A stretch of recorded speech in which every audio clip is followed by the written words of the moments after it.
Bienvenidos al resumen de noticias en español de ILTV. Mi nombre es Ronit Nates y estoy desde nuestros estudios en Tel Aviv para entregarles las noticias más destacadas de esta semana en Israel. Las últimas actualizaciones de la pandemia que afecta al mundo entero, las restricciones antes de la festividad judía de Pesaj y el panorama político de Israel a continuación. Para comenzar, el número de muertos en Israel por coronavirus ha llegado a 60 el martes por la mañana. El primer ministro israelí Netanyahu ha anunciado que la nación entrará en un bloqueo total. Todos los viajes interurbanos estarán prohibidos el martes por la tarde y se ordenará a los ciudadanos que permanezcan dentro de sus ciudades y comunidades, mientras que los residentes de ciertos vecindarios con altas tasas de infección estarán aún más protegidos. Y en la víspera de Pesaj, el miércoles, todos tienen la orden de permanecer en casa por completo hasta la mañana siguiente. Por otro lado, el bloqueo general está programado para finalizar el viernes por la mañana, aunque informes posteriores lo trasladaron a la noche del sábado. Las pautas oficiales finales para el bloqueo aún no se han explicado completamente. Desde que se hizo el anuncio el lunes, el número de muertos ha aumentado. Más de 9.000 personas han sido diagnosticadas en Israel con COVID-19 y 153 están en estado grave, mientras que 546 se han recuperado hasta el momento de este informe. Ahora, mientras que el cierre general podría estar programado para terminar en unos pocos días, los funcionarios de salud y los asesores todavía están presionando para una reversión muy lenta y organizada de las restricciones, lo cual genera mucho nerviosismo. Otro fugitivo de cuarentena ha sido arrestado en Jerusalén y las familias separadas de sus seres queridos, incluso de sus hijos atrapados en centro de atención especial, están comprensiblemente indignados. Pero el gobierno insiste en que medidas tan extremas serán lo único que evitará un segundo brote potencialmente más mortal. Avanzando, el gobierno de Israel se está preparando para cerrar casi 2 docenas de barrios ultraortodoxos en todo el país, debido a que la tasa de contagios en estos sectores son desproporcionadamente más altas. Y es cierto, la mayoría de los nuevos casos de coronavirus parecen provenir de las poblaciones ultraortodoxas o haredí, incluyendo al ministro de Salud y el jefe del Partido Judaísmo Unido de la Torá, Jacob Litzman. Estos sectores han ignorado las nuevas regulaciones gubernamentales y desde entonces se han infectado. Algunos haredim incluso han agredido al personal médico y a la policía mientras realizaban pruebas y aplicaban cierres, lo que generó sentimientos anti-haredí generalizados que el primer ministro Netanyahu y el presidente Rivlin han condenado. Pero ¿por qué los haredim aparentemente ignoran las restricciones que pueden salvarle la vida? Bueno, en su mayor parte no lo son, simplemente no se les contó la historia de terror completa y muchos culpan al liderazgo político haredí por eso. En la mayoría de las comunidades ultraortodoxas, los residentes están más o menos aislados del público general secular o no judío y además de eso, rara vez hay acceso a la televisión convencional, computadoras, internet o teléfonos inteligentes con el motivo de mantener alejadas las impurezas. Así que el resultado es que incluso después de recibir informes del gobierno y funcionarios de salud, los rabinos de las comunidades tenían métodos muy pobres para distribuir esta información y mucho menos describiendo cuán grave era la información. Dicho esto, los legisladores de los partidos religiosos, incluidos Jacob Litzman de Judaísmo Unido por la Torá y Aryeh Deri del Shas, también han hecho pocas llamadas en medio de esta crisis, incluida la lucha contra las cuarentenas de las ciudades y el cierre de sinagogas. Y ahora Litzman y su esposa están infectados y gran parte del liderazgo superior de Israel está en cuarentena. Y mientras tanto, el Ministerio de Defensa israelí está interviniendo para ayudar a los hogares de ancianos a tratar de detener los brotes mortales de coronavirus. El ministro de Defensa, Naftali Bennett, acudió a los medios de comunicación durante el fin de semana para instar a que la gestión de la pandemia de coronavirus se transfiera de inmediato a su oficina. Y parece que lo escucharon. Desde el comienzo de la pandemia en Israel, 10 residentes de instalaciones para personas de la tercera edad han muerto por COVID-19 y decenas más han sido infectadas. Ahora, familiares de un hogar en el sur de Israel planean presentar una demanda contra los gerentes de las instalaciones y el Ministerio de Salud por presunta negligencia médica. 5 personas fallecieron de COVID-19 en la instalación de Millan en Beersheba. En la demanda, las familias afirman que los residentes fueron descuidados, lo que provocó que se infectaran y que el personal médico no los separó y ni siquiera verificó el coronavirus. 9 personas en el hogar de ancianos han sido trasladadas a un hospital de Netanya. Por su parte, las FDI se harán cargo de la administración de 700 hogares de ancianos en todo Israel, aunque los soldados no van a interactuar directamente con los residentes.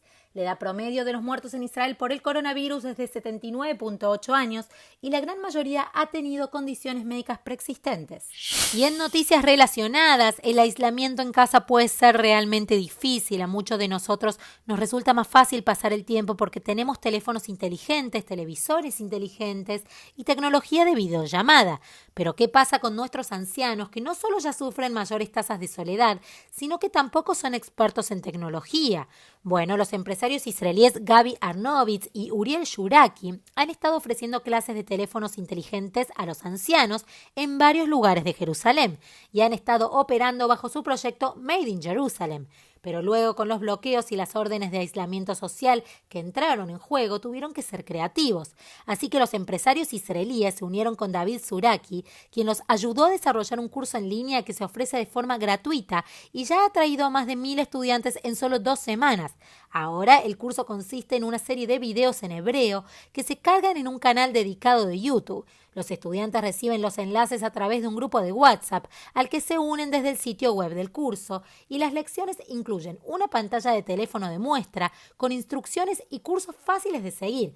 Hasta ahora las clases en línea están cubriendo cómo trabajar en Google Drive, Facebook, WhatsApp, Zoom y mucho más. Cambiamos de tema porque el tiempo de Benny Gantz para formar un gobierno oficial está llegando a su fin, pero según los informes, las conversaciones de unidad están llegando a una conclusión. El primer mandato para formar una coalición termina el 13 de abril, en medio de la fiesta de Pesaj, pero ninguno de los lados espera un acuerdo firmado hasta después de que terminen las vacaciones. Benny Gantz del Partido Azul y Blanco ahora le pide más tiempo al presidente Rivlin, y Rivlin dice que considerará la solicitud. El partido de Gantz y el Likud del primer ministro Netanyahu han estado entablando negociaciones serias durante más de una semana hacia un gobierno de unidad amplia. Y si se formara, incluiría el bloque de derecha y religioso, así como los miembros del partido ahora dividido azul y blanco y los laboristas. Pero volviendo a las conversaciones de unidad, solo hay que resolver algunos últimos temas, entre ellos la política futura de Israel sobre anexiones en el Valle del Jordán, Judea y Samaria o Cisjordania. El Likud ha estado presionando para anexar los asentamientos israelíes en línea con el plan de paz de la administración de Trump a los pocos meses de formar un gobierno. El azul y blanco, por otro lado, ha abogado por un rastreo más largo, pero ahora, según los informes, está dispuesto a ceder en ese tema.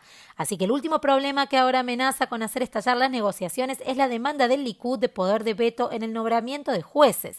Y finalmente, en el último tira y afloja en las negociaciones del gobierno, se informa que Gantz amenaza al primer ministro Netanyahu con una legislación que prohíbe a los políticos acusados de formar un gobierno. Todo lo que Netanyahu tendría que hacer para evitar esto es firmar un acuerdo de coalición dentro de la próxima hora. Y en otras noticias, los israelíes están sintiendo la crisis alimentaria al interrumpirse las cadenas de suministro en el país y en el extranjero.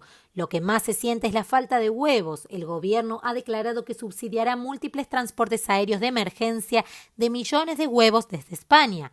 Con la festividad de Pesaj casi comenzando, los huevos, que juegan un papel en las celebraciones tradicionales, tienen una demanda particularmente alta y normalmente Israel es más o menos autosuficiente en la producción de huevos. Pero este año el pánico y el acaparamiento llevaron a una escasez repentina e incluso a un mercado negro.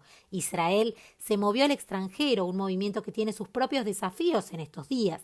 Mientras tanto, el Ministerio de Agricultura está aumentando las importaciones desde España, Portugal, Italia y Ucrania. Mientras tanto, para reponer lo antes posible, la única pregunta es: ¿será suficiente? ¿Llegarán los huevos a tiempo? Para finalizar, el tráfico de vuelo global se ha detenido casi por completo, pero la embajada israelí en Argentina ahora está luchando por encontrar suficientes israelíes que necesiten un traslado de regreso a Israel. Y no están buscando mucho, solo se necesitan 60 pasajeros para llenar el avión lo suficiente como para que despegue el vuelo. Pero la inscripción termina el miércoles y si no se completa dejarían a los que quieren volver potencialmente varados en Buenos Aires, especialmente porque podrían pasar semanas o incluso más antes de que se reprograme otro vuelo de regreso a Israel. Ahora el itinerario es con la aerolínea etíope y está listo para despegar de Buenos Aires a Brasil y luego directo de Brasil a Tel Aviv a un costo aproximado de $1.875 por persona. Y nuevamente la inscripción termina el miércoles. La embajada insta a los israelíes interesados en Argentina a enviar un correo electrónico a las aerolíneas etíopes con el asunto repatriación a Tel Aviv. Esto fue todo por hoy, pero antes de finalizar quiero desearles a todos un Hag Sameach. Sabemos que es un año completamente diferente a otros, pero eso no quita que podamos hacer un hermoso seder de Pesaj con los más íntimos que viven dentro de tu hogar. Si respetamos las restricciones, ayudamos a frenar los contagios, así que a quedarse en casa. Y desde IEL TV nos comprometemos, como siempre, a llevarle todas las noticias de Israel y el mundo semana a semana. Ahora sí quiero agradecer la colaboración a nuestros amigos de Aurora Israel y enlacejudío.com de México. Y como siempre, para más noticias en español y en inglés, no olviden suscribirse a nuestra página de YouTube y seguirnos en nuestras redes sociales, Facebook, Twitter e Instagram como IEL TV. Mi nombre es Ronit Nates y nos vemos la semana que viene con más noticias.